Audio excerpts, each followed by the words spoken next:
اور پا لیتے ہیں۔ آمین۔ میرے ساتھ نکال لیں آج کا حوالہ، دوسرا کرنتھیوں اس کا 13 باب، اس کی پہلی 2 آیات۔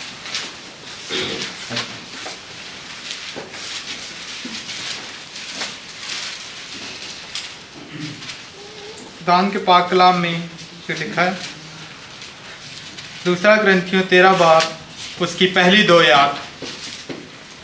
یہ تیسری بار میں تمہارے پاس آتا ہوں، 2 یا 3 گواہوں کی زبان سے ہر ایک بات ثابت ہو جائے گی۔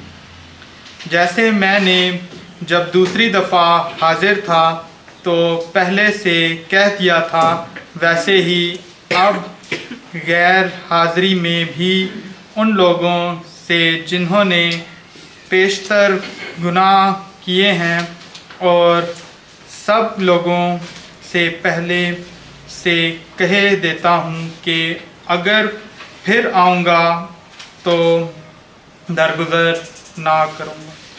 آمین۔ تو آج جس چیز پہ ہم کلام سننے والے ہیں، میں نے آج تک کسی بھی کلیسیا میں اس چیز پہ کلام نہیں سنا، میں نے آج تک نہیں سنا۔ کلام تو لوگ سنائی دیتے ہیں، دیکھا بھی نہیں کبھی ہوتے ہوئے، میں نے کبھی نہیں ہوتے ہوئے دیکھا۔ یہ میں نے سنا ہے کہ دور کہیں امریکہ میں کسی اور دنیا میں لوگ یہ کام کرتے ہیں، پر پاکستان میں نے نہ ہوتے ہوئے سنا، نہ اس چیز پہ کبھی کسی کو کلام سناتے ہوئے سنا۔ تو آج کا جو ٹاپک ہے وہ ہے کلیسیائی تربیتی عمل۔ کلیسیائی تربیتی عمل کہ کلیسیا میں تربیت کا جو عمل ہے اس کے اوپر ہم کچھ آج بات کریں گے۔ اس سے پہلے کہ ہم حوالے کی طرف بڑھیں، کچھ چیزوں کو سمجھنے کی ضرورت ہے۔ جب ہم اس چیز کو سمجھیں گے تو پھر ہم آگے بڑھ سکتے ہیں۔ سمجھنے کی ضرورت یہ ہے کہ سب سے زیادہ، سب سے بڑا، سب سے اوپر تربیت کرنے والا کون ہے؟ خدا ہے۔ اس سے اوپر کوئی بھی بڑا تربیت کرنے والا نہیں ہے۔ جن سے وہ محبت کرتا ہے ان کو وہ کوڑے بھی لگاتا ہے، ٹھیک؟ جن سے وہ محبت کرتا ہے ان کو وہ کوڑے بھی لگاتا ہے، پر جن سے وہ نفرت کرتا ہے وہ ان کی بدی میں چھوڑ دیتا ہے، ان کو ان کے گناہ میں وہ چھوڑ دیتا ہے۔ تو پھر وہ اپنے گناہ میں ہوتے ہیں اور اپنے گناہ میں ہی رہتے ہیں اور اپنے گناہ میں ہی وہ مرتے ہیں اور جہنم میں جاتے ہیں۔ پر خدا جن سے محبت کرتا ہے، جن کو بیٹا بناتا ہے، ان کو کوڑے بھی لگاتا ہے۔ یسوع مسیح اپنی کلیسیا کی پاکیزگی میں انٹرسٹیڈ ہے۔ یسوع مسیح کا پہلا حکم جو اپنی کلیسیا کے نام وہ کرتے ہیں، خاص کلیسیا کا ذکر کر کے کرتے ہیں، وہ کلیسیائی تربیتی عمل ہے، جس کو ہم بعد میں دیکھیں گے بھی۔ پر ابھی کے لیے آپ یہ سمجھ لیں کہ خدا اپنے چرچ کی، اپنی کلیسیا کی پاکیزگی چاہتا ہے، اور پاکیزگی چاہتا ہے اور ان کی تربیت کرتا ہے۔ اور تربیت ایک فضل ہے، ٹھیک؟ تربیت ایک فضل ہے۔ خدا محبت میں اپنے رحم میں فضل کرتا ہے۔ فضل ایک ایسا تحفہ ہے جس کو ہم کما نہیں سکتے، ہم کما نہیں سکتے، وہ خدا کرتا ہے۔ اب یہ خدا کا تحفہ ہے کہ خدا ہماری تربیت کرے، خدا ہماری تربیت کرے، یہ خدا کا تحفہ ہے۔ اور خدا نے یہ تحفہ اپنی کلیسیا کو دیا ہے۔ اور یہ اینٹینومینزم نہیں ہے، لمبا لفظ سمجھاتا ہوں۔ اینٹی کا مطلب ہے خلاف، نوموس کا مطلب ہے شریعت، لا، اور ازم جو ہے وہ فلسفے کو ظاہر کرتا ہے کہ یہ شریعت کے خلاف عمل نہیں ہے۔ ہم یہاں پہ شریعت کے خلاف زندگی نہیں گزارنا چاہ رہے۔ اب ہوتا کیا ہے؟ عام طور پہ لوگ کہتے ہیں مسیح پر ایمان لے آئے ہیں، مسیح پر ایمان لے آئے ہیں، خدا کا فضل بڑا زیادہ ہے، ہم جس طرح چاہیں زندگی گزار سکتے ہیں، خدا نے فضل کر دیا، مسیح نے کفارہ دے دیا، ایمان ہی سے نجات ہے، تو ہم جیسے چاہیں ویسے زندگی گزار سکتے ہیں، ہم جیسے چاہے زندگی گزار سکتے ہیں۔ پر بائبل اس کے سخت خلاف ہے، اینٹینومینزم، شریعت کے خلاف ہونے کو۔ تو یہ پورا فلسفہ ہے جو سکھایا جاتا ہے، جو بتایا جاتا ہے، بات کی جاتی ہے جی کہ آپ جو ہے گناہ پہ کلام نہ سنائیں، آپ پاکیزگی پہ کلام نہ سنائیں، اور سب سے بڑھ کے تربیتی عمل نہ کریں، تربیتی کام نہ کریں، کلیسیا میں نصب و ضبط کا کام نہ کریں، تو جو ہے آپ کی کلیسیا بڑھے گی۔ تو اسی طرح ہوتا ہے کلیسیاؤں میں، آپ نے دیکھا ہوگا کلیسیاؤں میں اسی طرح ہوتا ہے، لوگ آتے ہیں کلیسیا میں، آتے ہیں زیادہ سے زیادہ لوگوں کو بلانے کی کوشش ہے، پروگرام ہوگا، دیکھ کھولی جائے گی، سب آئیں گے، سب کھائیں گے اور گھر جائیں گے، اور پھر اتوار کے اتوار کبھی کبھار کبھی کسی اتوار کو نظر آئیں گے اور بولیں گے جی کہ ہم کلیسیا کا حصہ ہیں، اور جو سامنے کھڑے ہوئے لوگ ہیں ان کو کوئی پرواہ نہیں ہے کہ سامنے جو نیچے لوگ بیٹھے ہوئے ہیں وہ لوگ جہنم میں جا رہے ہیں کہ نہیں جا رہے ہیں، وہ لوگ اپنی ڈگر پہ لگے ہوئے ہیں، خیر ہے کیا ہوتا ہے، کوئی مسئلہ نہیں ہے، مجھے آپ کی کوئی سچ پرواہ نہیں ہے۔ مجھے کس چیز کی پرواہ ہے کہ اس وقت میں کلیسیا کے جو پیوز ہیں، جو سیٹیں ہیں، ساری کی ساری بھرے، بینچ سارے کے سارے بھرے، لوگ آئے، لوگ کہیں آخر میں بھائی آپ نے تو بہت اچھا کلام سنایا، آپ تو اونچا بھی بول لیتے ہیں، مجھے پسند آیا، لوگ اس قسم کی بات کر کے جائیں، لوگ خوش ہوں، کوئی بھی نیچے کھڑے ہوئے نیچے بیٹھے بندے کو یہ نہیں بتا سکتا کہ آپ غلط ہیں یا آپ نے گناہ کیا یا پھر آپ گناہ گار۔ ایسی بھی کلیسیاں ہوئی، وہ کہتے ہیں جی کہ ایک بندہ آیا، اس کا انٹرویو لے رہے تھے، اس نے کلام میں تھوڑی سی بات کر دی، تنقید کر دی ہم پہ، تو لوگوں کو وہ بندہ نہیں پسند آیا، تو انہوں نے بولا بھائی آپ جائیں۔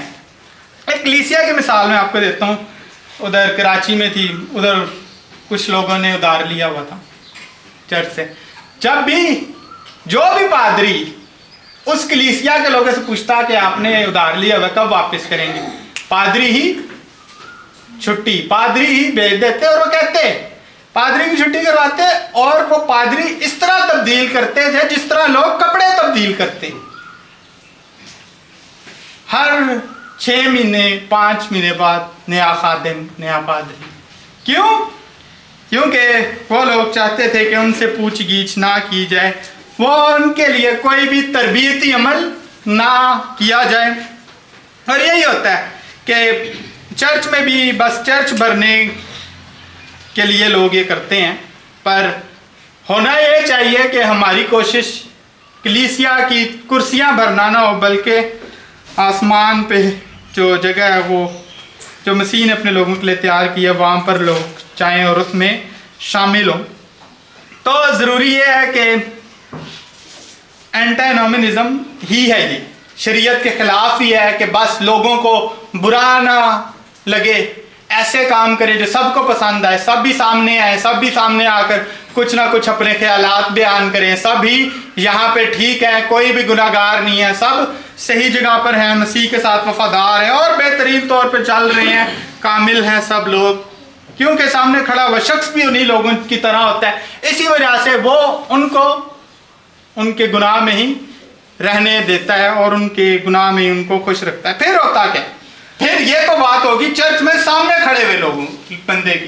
اب چرچ کے اندر کے لوگوں کی یہ بات ہے، چرچ کے اندر لوگوں کی یہ بات ہے، انفرادیت کا دور ہے، لوگ انڈیویجولسٹک ہیں، انڈیویجولزم ہے، کہ انفرادی طور پہ لوگ کہتے ہیں کہ جی بس میں اپنے گھر میں رہوں گا، میں اپنے گھر میں رہوں گی، مجھے کوئی نہ بتائے کہ میری مسیحت کہاں پر ہے، میں ہفتے میں، مہینے میں، سال میں 2-3 بار نظر آؤں گی، اس کے بعد کوئی مجھ سے نہیں پوچھ سکتا کہ بھائی آپ کیوں آئے ہیں، کیوں نہیں آتے، کیا ہے سب کچھ۔ لوگ انڈیویجولسٹک ہے، لوگ کہتے ہیں انفرادیت میں ہم رہنا چاہتے ہیں، ہم سے کوئی نہ پوچھے، اور ہم اپنے آپ کو 2-3 کلومیٹر کے فاصلے پہ چرچ سے اور چرچ کی تربیت سے ضرور رکھنا چاہتے ہیں، کیونکہ ہم انفرادیت کا دور ہے اور ہم سمجھتے ہیں کہ میرا رشتہ اور میرا جو خدا کے ساتھ رشتہ ہے وہ میرا اور خدا کا آپسی معاملہ ہے، مجھے کوئی بھی نہیں بتا سکتا کہ میں کہاں پر ہوں، مجھے کیا غلطی ہے، میرے گناہ کو کوئی نہ چھیڑے۔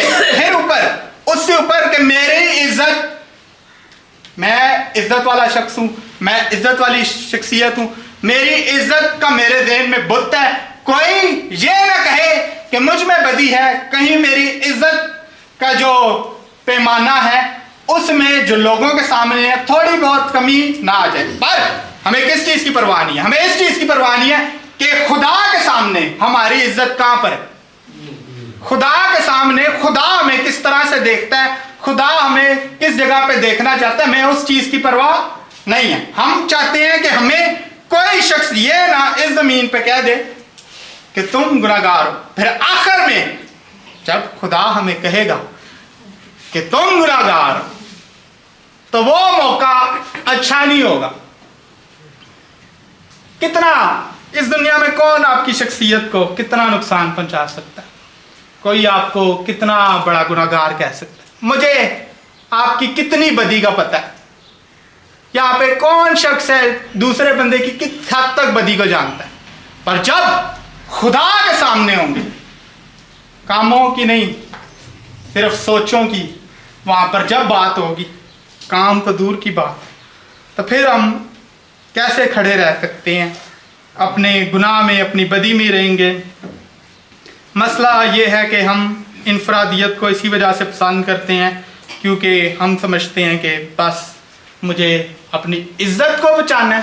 سب سے بڑا پہلی چیز ہمارے معاشرے میں سب سے بڑا مسئلہ یہ ہے کہ ہمارے ذہن میں عزت کا وہ بت ہے جو ہم نہیں چاہتے کہ کوئی بھی توڑے۔ ہم یہ بھی نہیں چاہتے کہ خدا بھی اس کے قریب ہے، یہ ہماری خواہش ہے کہ خدا بھی میری عزت کے قریب نہ ہے، خدایا دور ہی نہیں۔ کہتے ہم نہیں ہیں، مانتے ہم ہیں کہ خدایا دور ہی نہیں، میری عزت کے بارے میں کوئی نہ بات کر دے، کوئی مجھے یہ نہ آ کے کہہ دے کہ میں گناہگار ہوں۔ لوگ آزادی چاہتے ہیں، لوگ آزادی چاہتے ہیں، لوگ آزاد رہنا چاہتے ہیں، لوگ چاہتے ہیں کہ مجھے کوئی کچھ نہ کہے، میں جو ہوں اپنی زندگی گزاروں، میں آزاد ہوں، مجھے آزادی چاہیے، میں جو کروں، جو چاہتا ہوں، جو چاہتی ہوں وہ کروں۔ کیوں؟ کیونکہ میں سمجھدار، میں عقل مند ہوں، میں میچور ہوں، مجھے بہت پتہ ہے، میری عمر اتنی ہے، میں بڑا ہو گیا ہوں، میں بڑی ہو گئی ہوں، میں لڑکپن سے باہر آ گئی ہوں، میں 20 25 26 30 پلس 40 پلس کا ہوں، مجھے بہت پتہ ہے۔ اب خدا خادم کہتا ہے وڈی وکم کہ ہم سب اپنی جگہوں پہ دھوکے میں ہیں، ہم سب اپنے آپ کو جتنے ہم راست باز ہیں نہیں اس سے زیادہ سمجھتے ہیں۔ ہم سب کا، یہ صرف آپ کا مسئلہ نہیں ہے، سامنے کھڑے ہوئے شخص کا بھی مسئلہ یہی ہے کہ ہم سب جو ہے جتنے راست باز ہم ہیں نہیں اس سے زیادہ ہی اپنے آپ کو سمجھتے ہیں۔ پھر ہمیں کس چیز کی ضرورت ہے؟ ہمیں ایسے لوگوں کی ضرورت ہے اپنی زندگی میں جو ہمیں یہ بتا سکے کہ بھائی آپ کی زندگی میں آپ میں یہ کمی ہے، آپ اس کو کب دور کریں گے، کیسے دور کریں گے، آپ ہمیں بتائیں۔ ہم آپ کی مدد کرنا چاہتے ہیں، ہم آپ کے ارادوں کو پوری دنیا کے سامنے فاش نہیں کرنا چاہتے، پر ہم چاہتے ہیں کہ آپ اپنی مسیحت میں آگے بڑھیں، ترقی کریں، تربیتی عمل میں آئیں۔ تو جو ہے پھر وہ لوگ اسی وجہ سے کہتے ہیں کہ لوگ چاہتے ہیں کہ ہمارے گناہ میں کوئی تنگ نہ کرے، ہماری عزت بہت بڑی ہے، ہم بس میں ہوں اور میں اپنے آپ کو اس پیمانے پہ میں نے رکھا ہوا ہے، اس دہائے پہ میں نے رکھا ہوا ہے کہ میں ایک پیڈسٹل پہ ہوں، ایسے تخت پہ میں ہوں جس کے اوپر کوئی یہ نہ آ کے کہہ سکے کہ تو ہی وہ آدمی ہے۔ جس طرح داؤد کو آ کے وہ کہتا ہے نا کہ تو ہی وہ آدمی ہے، یو آر دا مین، کہ تو ہی وہ آدمی ہے جس نے یہ گناہ کیا ہے۔ کوئی وہ نہ کہہ کے آ سکے کہ مجھے کہ میں گناہ گار ہوں اور میں نے گناہ کیا ہے۔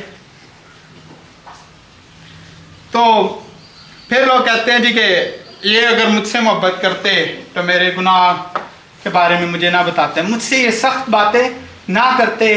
محبت ہمیں وہی ٹی وی والی نظر آتی ہے نا کہ دو شخص ہیں، بس یہ ایک دوسرے کو اچھا ہی کہہ رہے ہیں، کوئی بس یہ بات ہے کہ ماں باپ محبت کرتے ہوئے نظر آ رہے ہیں بچے کے ساتھ، بچے کو سب کچھ لے کے دے رہے ہیں۔ ہمارے ذہن میں یہی محبت کا ویو ہے،